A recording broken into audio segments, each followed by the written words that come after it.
I'm going to go over the basic makeup application in a 20-minute hair curling tutorial that I did to achieve this final look.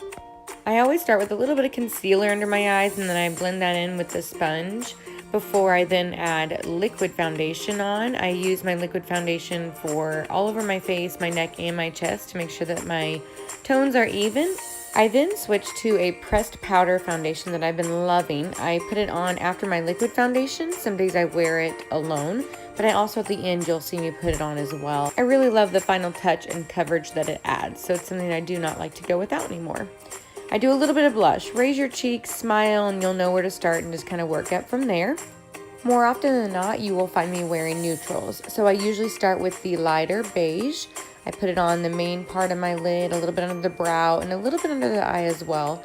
And then I take a little bit of the white within that palette and highlight a little bit of the areas on the inside and under the brow so they can pop a little bit more. You will then see that I use a medium brown. I start at the corner outside of my eye and then I follow up through the crease of my eye. You can use a darker shade for more of a special event or if you want to have a bolder look, but I usually stick to a medium brown. After I apply the darker shade in the crease of my eye, I go over everything one last time with a lighter shade to make sure it's blended. I use a brown eyeshadow to actually fill in my eyebrows with a thin brush. This brush and color that I'm using on my eyebrows here, I used to use for my eyeliner. I would get my application brush wet and it would go on pretty well, but I recently found this thin eyeliner last spring and I'm loving it. It goes on really well. I work through from the middle of my eye to the outside, making the outside area a little bit thicker, and I like how that stands out more. I always curl my lashes. This eyeliner can smudge sometimes, so I try to do it beforehand, but sometimes I forget. I just have to be careful not to get too close to it,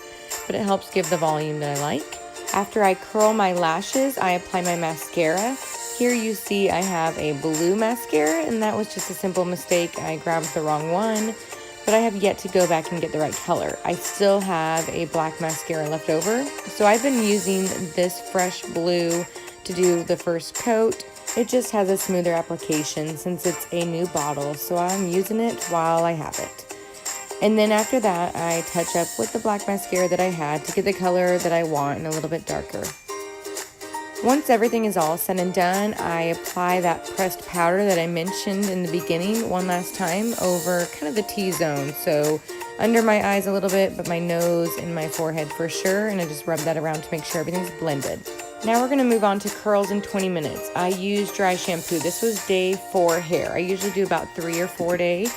And then I will do a special style like curls. So I apply the dry shampoo to the horseshoe area and around the top. And then I do 2 pumps because I have a little bit more thicker hair of the Joico Protect and Shine Serum to protect from the heat, which I'll later apply it again to help smooth out my pieces and then add that shine. And here's a quick sneak peek at an area that I have buzzed. It's unkept, so we won't keep a long look at that, but it has been amazing to have that area gone. Helps with volume, helps the bottom part of my hair lay better, and I have loved it. About the behind the ears area, I flat iron. I do not curl that bit just for how short my hair is. I work my way up my head in about 1 to 2 inch sections depending on where I'm at, and I alternate the curls. Around the frame of the face, I always start with them going away from my face, just so that's how I like them to lay. I don't want them coming forward. But after that first curl back, I alternate it and put it forward. That helps give different texture and helps it not all blend together. And it just kind of creates a better overall curled look. So some tips and tricks is just take your time, do smaller sections. Your curls will likely, depending on where you live and what you're doing for the day outside or inside, they will soften over time. So take your time and do smaller sections. That way you're getting the curls the way you want and kind of loosen them towards the end. So if you notice, I kind of push on the release button a lot more towards the end. I hold it more towards the top and then I kind of click it out a little bit more and let it run through the end. That way they're a little bit softer and I'm not having that curly Sue look exactly. But for the back, kind of feel your way around. Use a little mirror, check where you're missing any pieces if so, and go over those.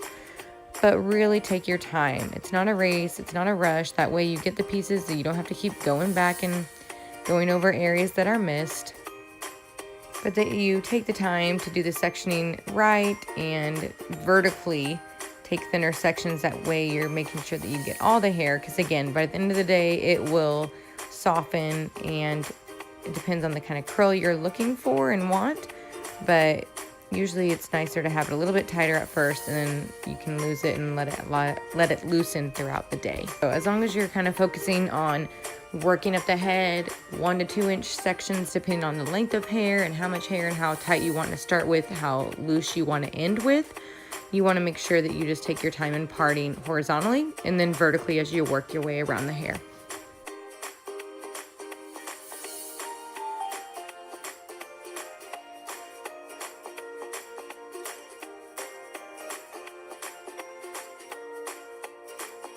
A few tips to having your fresh hair last longer. When I do wash my hair, I wash it twice with shampoo, and I do not always condition, depending on how many days I go. If I do condition, I only apply the conditioner to the middle and ends of my hair and not to the base or the root area. And I apply product the same way I do conditioner, middle to ends. So the smoothing serum that I really like to use, I apply it from my mid to ends of my hair and keep it away from the base and the root area. 2 other things that you can do would be to apply dry shampoo, and then you can find some multiple styles to alternate the way that you're wearing your hair, so you're not wearing it the same every day, and it gives it a new look and new feel.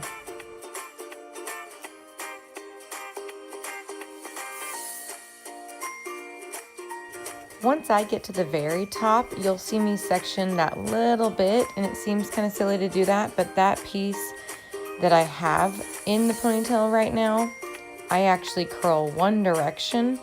It's the way that I like it to lay. I don't really want to alternate that last piece. It's my heavier side of my part. So right now what I'm doing is still alternating this last little horseshoe of the top, and then once I get to the very top that's actually set aside right now, I will just do about 3, I think, parts of that, all going backwards.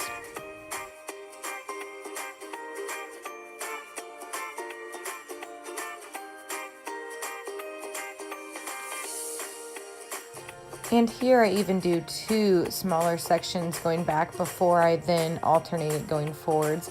And you just kind of play as you go.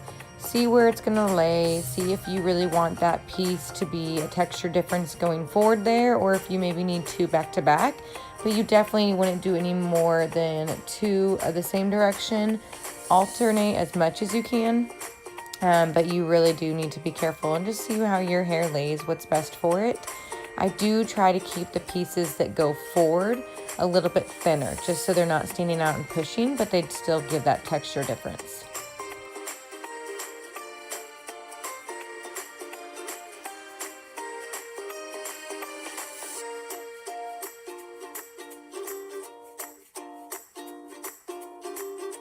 And this is my last section, so I've curled this all back to make it soft and smooth, kind of to be in one direction so I don't have any of the alternating pieces kind of fighting against those curls. And I really make these a little bit softer, so you'll see that I kind of run the curling iron through so it's a softer curl and not as heavy. And then I take a fine tooth comb in around the top of my head, so at the back and sides I back comb. I work my way around. However your hair may lay and what's best for it, but I have an area in my back that kind of splits, so I really try to focus on that and then give a little bit volume up to my side. Here I'm using some of that smoothing fluid. I put some in my hands and I'm kind of going over the ends, piecing it out, a little bit on the top to smooth it out, and just running it through. It helps shine, helps bring everything kind of together. It also helps fight against frizz, and I really like the finished look that it usually gives once I had the curls set in. I am taking a flat iron over some of the pieces that are sticking out.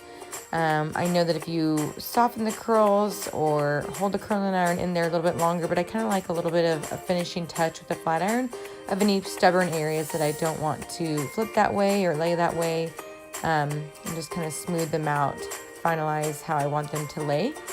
Once everything is laying how I want it to, I just kind of give it a quick look over. The front bang area is piecing out how I don't want to have it, so I'm going to take my fine tooth comb and back comb that, and that kind of holds that back together, which I like. kind of just tussle through, comb down the top a little bit to make it smooth. You can add whatever hairspray you like for a finishing hold, and then you are good to go. Thanks for watching. Click below to subscribe and let me know what tutorials you would like next.